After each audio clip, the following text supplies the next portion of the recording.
three and then describe each of them.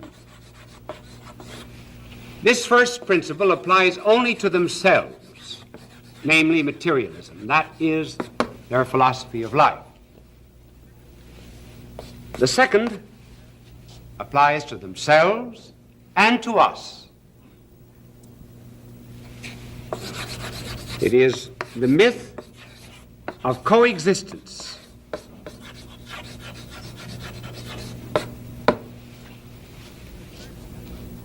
And the third step, which applies to both Soviet Union and ourselves, is destroy with a kiss.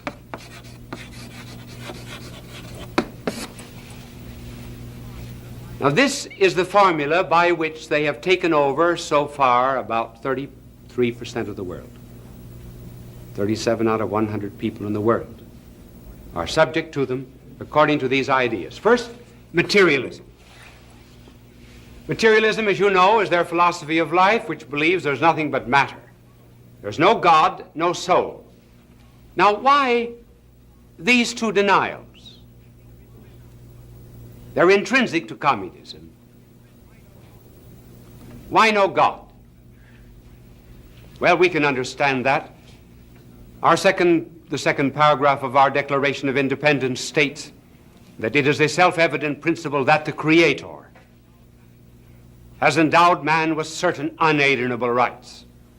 In other words, we have rights and liberties, like freedom of press, freedom of conscience, freedom of association, which do not come from the government,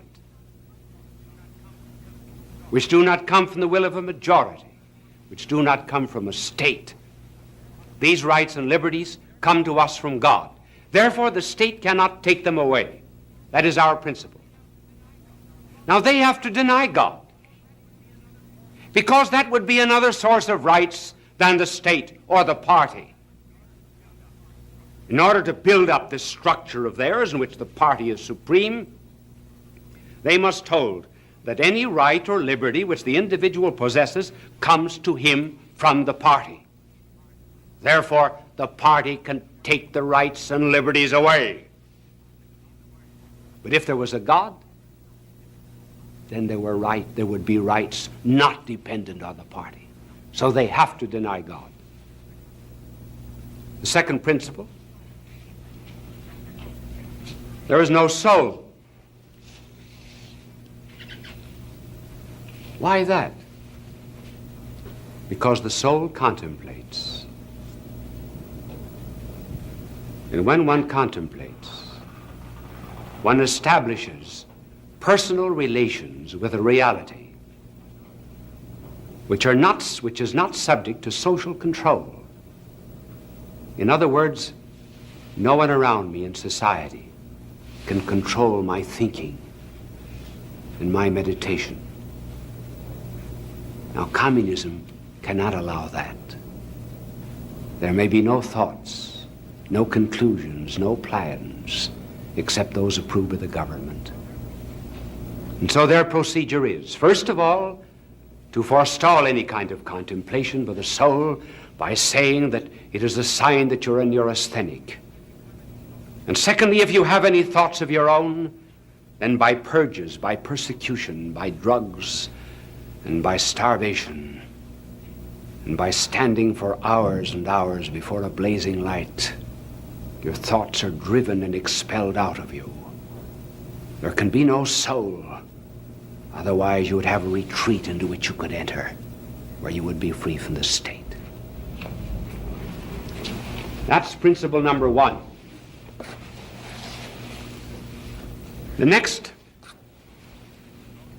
in order to destroy, there must be the myth of coexistence. Lenin said, communism must make use of every lie, deceit, strategy, in order to further world revolution. Manuilsky, addressing the Soviet Congress, repeated something from the ancients. Those whom the gods destroy, they must first make blind. In other words, they must deceive them. So the communists say, let us coexist in peace, peace, peace. At the end of the 19th century, there was a great Russian writer by the name of Soloviev, who in his work, The Three Conversations, said that in the 20th century a book would be written entitled Peace and Cooperation Among All Peoples, and it would be written by a dictator who would conquer the world. Do you know of any book that has a title like that?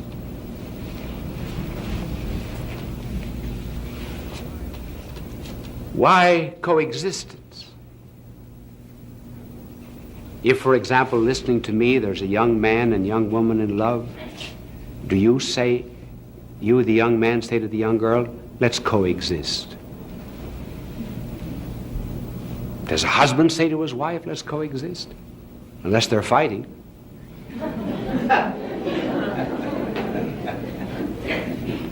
New York does not say to New Jersey, let's coexist.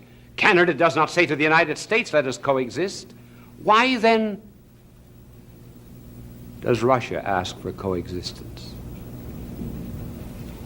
Interesting, isn't it? Here's the answer. Here are 5 houses. House 1, 2, 3, 4. Oh, that's all we'll draw. Houses. In this house is Mr. A, who believes in heating his house by gas. Mr. B believes in heating his house by electricity. Mr. C, oil. Mr. D, what have I got left? Coal. I don't, in case there are some sponsors around the nation that are in this business, I want to get them all in.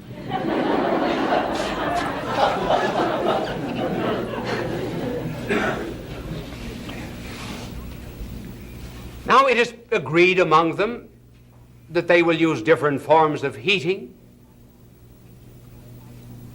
There's no problem of coexistence among them. But suppose someone moves into a house down here whose name is Mr. K. Mr.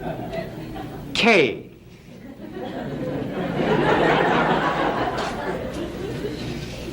Mr. K is an arsonist. Mr. K believes in heating his house with the kindling from A, B, C, and D. Can there be that kind of coexistence?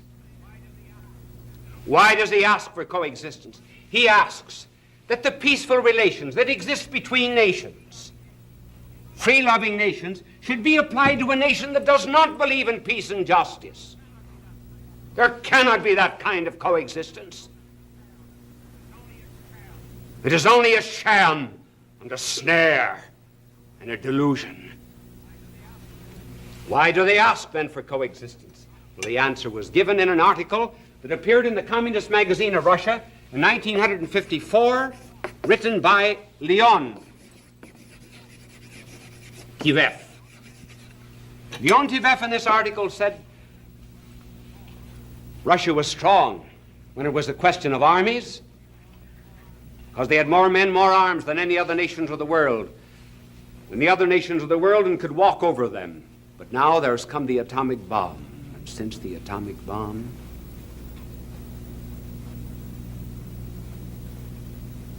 there can be mutual destruction. Soviet Union would be destroyed, so would other nations. So there must be, Mr. Leontiev goes on to say, long periods of coexistence until the historic moment comes when we are ready to strike. And when does that come? When does that happen? Well, that happens at a moment of greatest friendship when a dictator visits another country to pledge loyalty and fidelity. As, for example, in 1939, when a treaty was signed between the Soviet Union and Latvia, Estonia, and Lithuania. Now, I could just as well read this off an idiot card, but the reason I'm not reading it off an idiot card, I'm reading, so I might just as well tell you. And an idiot card, I'd have to do this. I could use a teleprompter, and then I'd have to do this. So we're reading. These are the words of Molotov. These pacts of mutual assistance strictly stipulate the inviolability of the sovereignty of the signatory nations. Note that. The inviolability, in other words, of Estonia, Latvia, and Lithuania, 1939. And the principle of non-interference in each other's affairs. We stand for the scrupulous observance of these pacts on the basis of complete reciprocity. And we declare that all talk is nonsense about the Soviet Union trying to Sovietize the Baltic countries. That in 1939. Sovereignty of Estonia, Latvia, Lithuania. They manage their own affairs. We will not Sovietize them. That was 1939, the moment of greatest friendship. 1940, Latvia, Estonia, and Lithuania were wiped off the earth as nations. Same with China. India is discovering it. Tibet is found out. In every single instance, a visit from a dictator.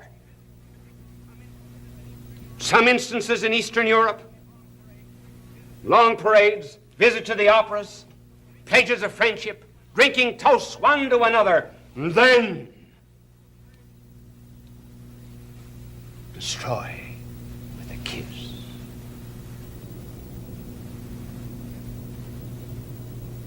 Where did they learn it? Where did this formula come from?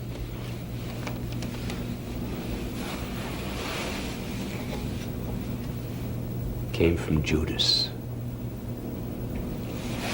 Those were his stages. First, materialism. Not just avarice. We do not know anything about the avarice of Judas until the very last part of the public life of our Lord, in fact, about 10 days before. Avarice is only a consequence of other sins. It is not first. The first mention we have of the fall of Judas was when our blessed Lord announced that he came from heaven, that he would die for men, and that he would rise again from the dead and ascend into heaven and give us the bread of life. He had multiplied loaves and fishes and fed several thousand. And then the people came to make him king, and our Lord refused to be a bread king and fled into the mountains alone. And Judas said, so that's the kind of a king he is. He's interested in spirituality. He's giving himself as the bread of life. Why doesn't he be an economic king? And at that mention of the Lord giving himself as the bread of life, you find written for the first time that our Lord knew who it was who would betray him. He never believed. He was a materialist to the core.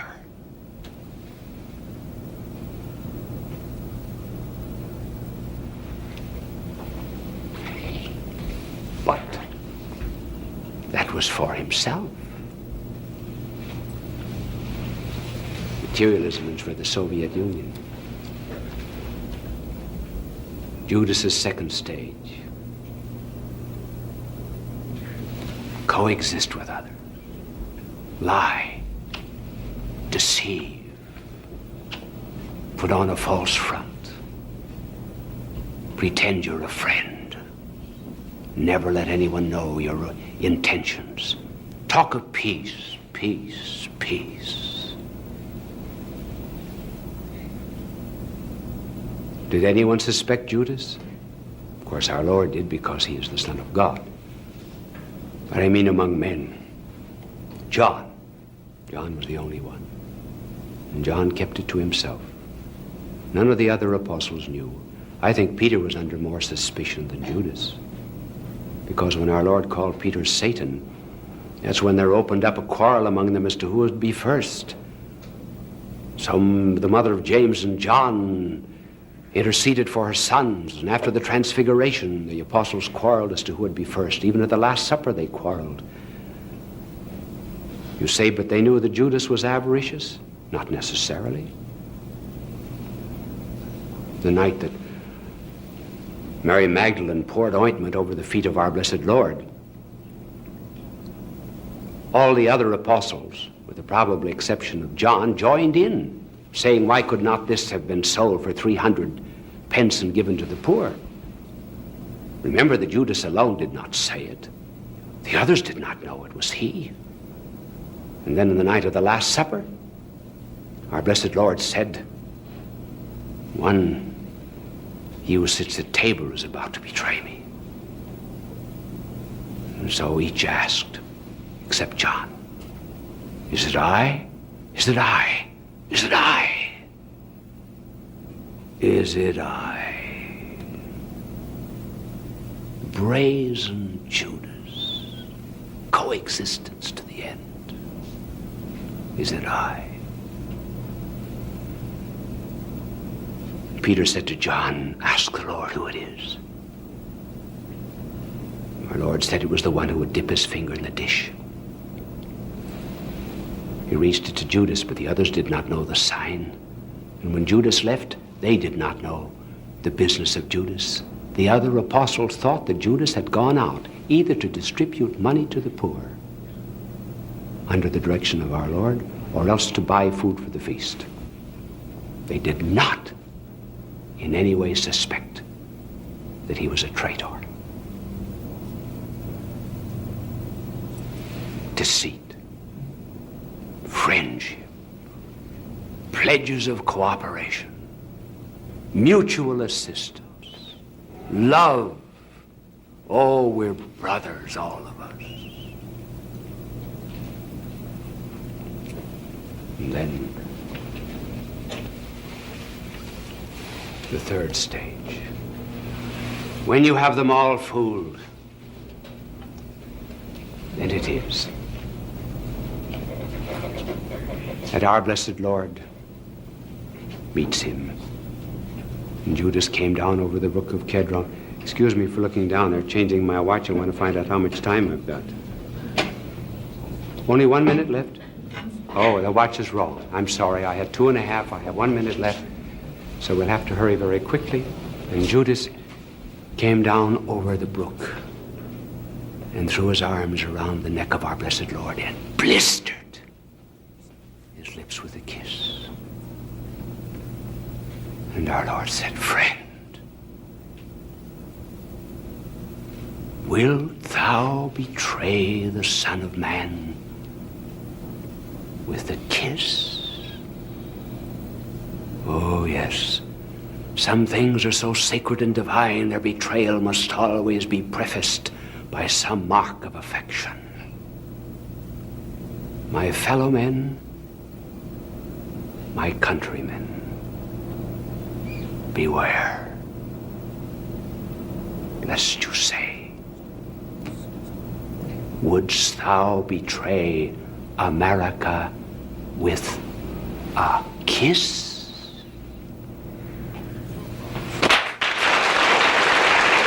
Bishop Sheen will return in just a moment. Fulton J. Sheen, a man for all seasons. Bishop Sheen was a pioneer in Christian broadcasting. He produced thousands of radio shows and appeared on countless television programs. When he received television's Emmy Award, Bishop Sheen said, "Thank God for a good season." As you know, all of these telecasts are given for the benefit of the poor and the sick in Asia, Africa, Oceania, and other parts of the world. It is interesting how some people make sacrifices in order to help our cause. Here's a letter that just came in. I received an invitation to attend a dinner for the Soviet dictator at the cost of $12.50 per person. Inflation or not, There are better uses for $12.50. Therefore, I am enclosing my check for $12.50 for all of the poor and the hungry of the world for whom you care, and for those behind the iron and bamboo curtains. Perhaps sometime you'd like to do without a dinner with the Soviet dictator for the sake of the poor. Would you? Bye now, and God love you. Fulton J. Sheen is indeed a man for all seasons. He walked a paced beat, allowing us to glimpse his nature and ponder its worth and to enjoy its presence.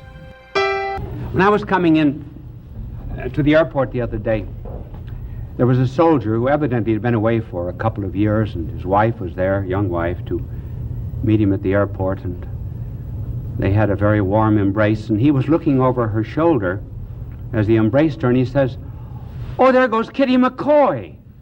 And the wife said, "Who is she?" Oh, he said, "She was the stewardess on our flight." She said, "How did you know her name?" Oh, he says, "The names were up on the bulletin board. Pilot, co-pilot, stewardess." She said, "What was the pilot's name?"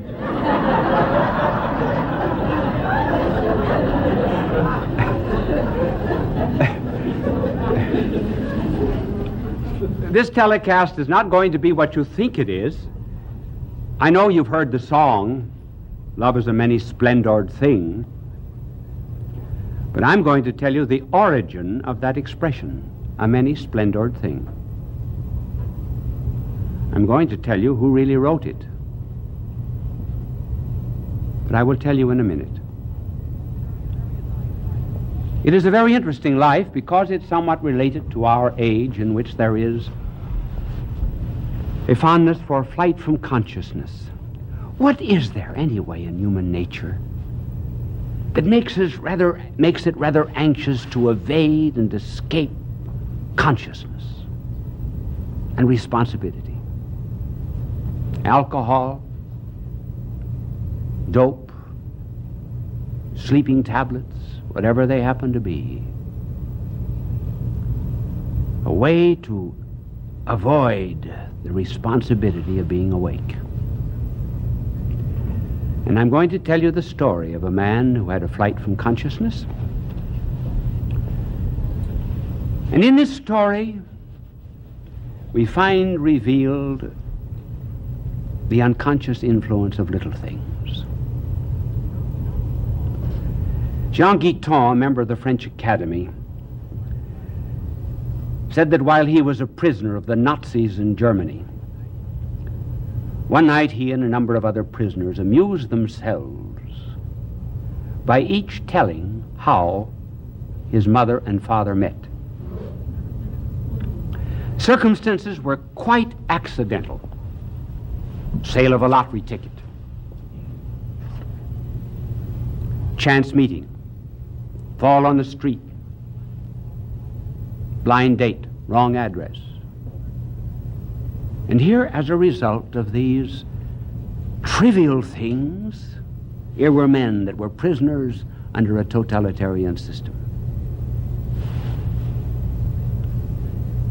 It was a little thing that influenced the life of Francis Thompson, who wrote,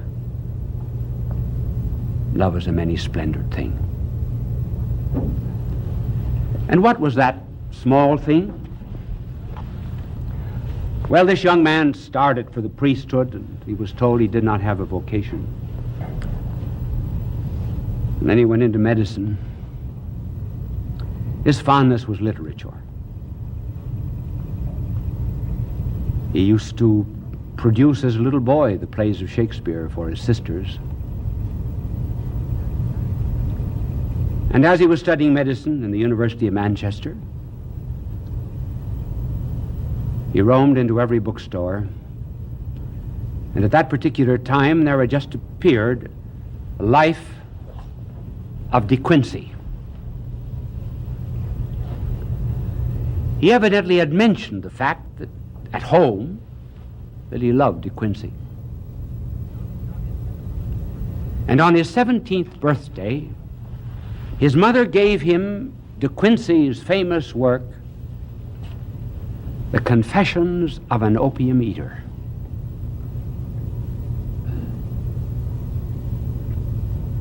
And his 17-year-old eyes fell upon this line of De Quincey. Why, at the age of 17, should I have become a prisoner and a prey to this drug and lost my mind and my freedom?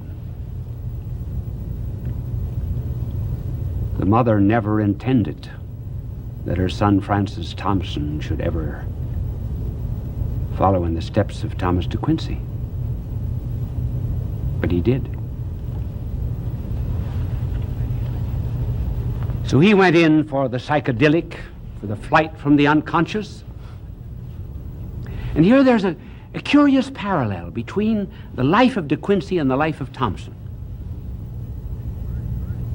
De Quincey lived earlier than Thompson. When De Quincey became a dope fiend, he went to London, to Soho Square. So did Thompson.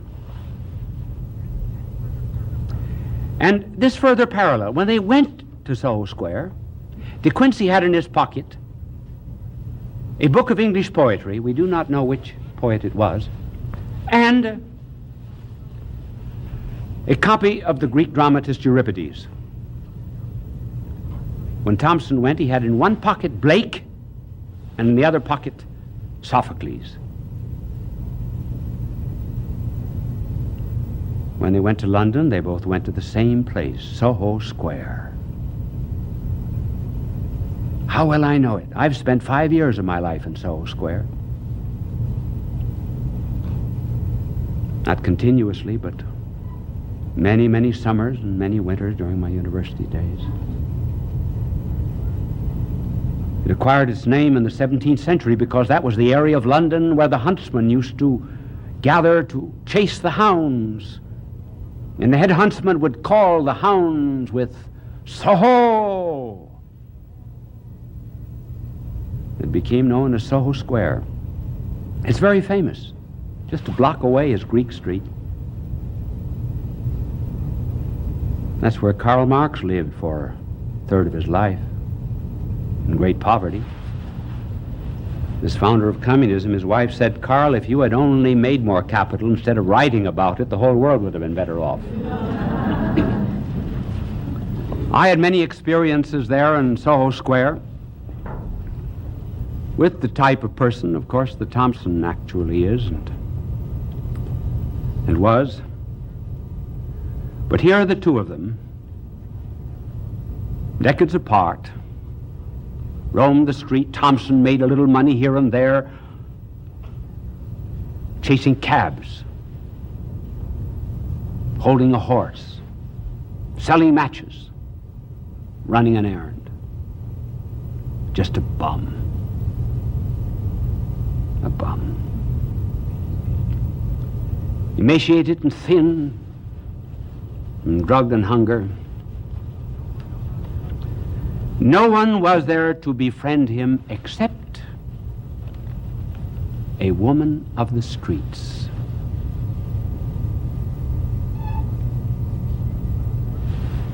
And one wonders, in all of literature, if there ever was a greater tribute paid to a woman of the street than Thompson paid this woman. He wrote about her in a poem to Monica Meynell. We will tell you about the Meynells in a moment.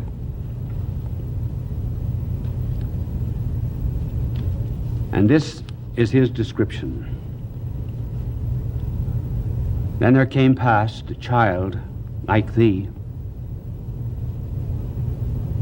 a spring flower, fallen from the budded coronal of spring.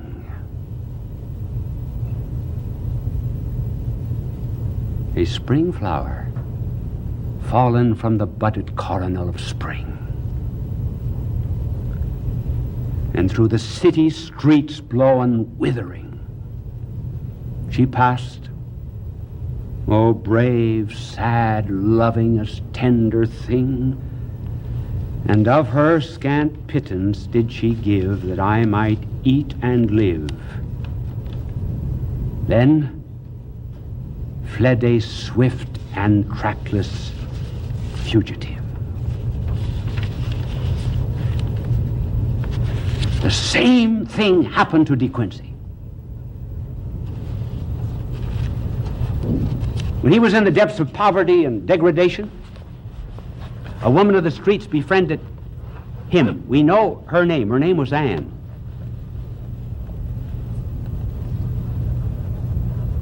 St. Augustine never gave the name of the woman with whom he lived before he was converted. Thompson never gave the name of this one. But he went out and searched for her. Now, why he searched is interesting. He gathered up in dusty old, dirty papers an article and a few poems, and he sent them to Wilfred Meynell, who was the editor of Merry England. And in the letter to Wilfred Meynell, he said, "You may return the manuscript and the rejection slip to Francis Thompson, Charing Cross Post Office, general delivery." He never heard for 9 months.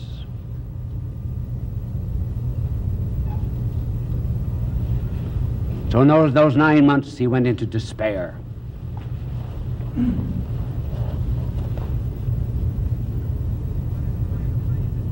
He wanted to find this woman. He could not do it. She said to him as she left, "You are always a genius. You're above me."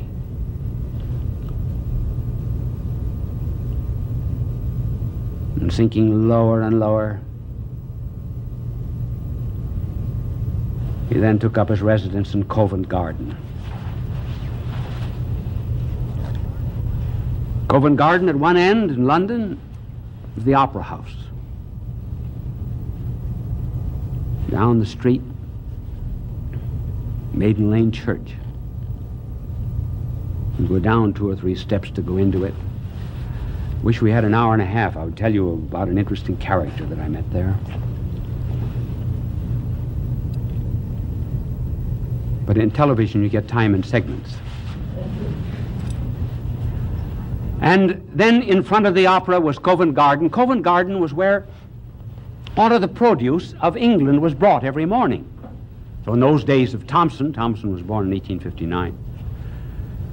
In those days, there were 2-wheeled carts, horses, baskets, dirt, and refuse. And used to sleep under those carts, being awakened by the pounding of the horses' hoofs. And I wonder if anyone, ever weary of life, ever penned such lines as these. Forlorn and faint and stark, I had endured the watches of the dark and the abashless inquisition of each star. The abashless inquisition of each star. Yea, was the outcast mark of all those heavenly passers' scrutiny.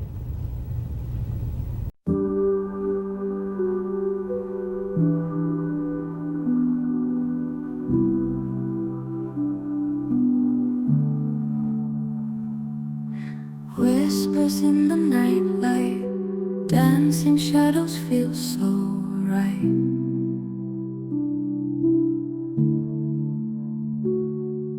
Eyes that see the unseen place, silent secrets leave no trace. Mystery cloaked in gentle light, veil of wonder, pure and bright.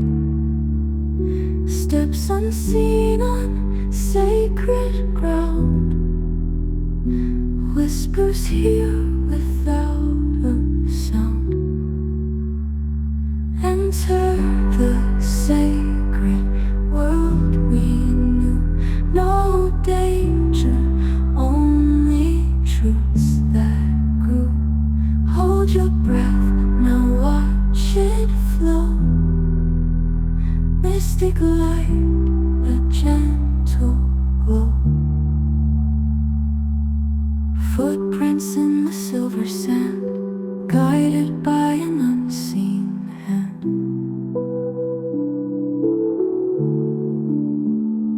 Waves of magic through the air.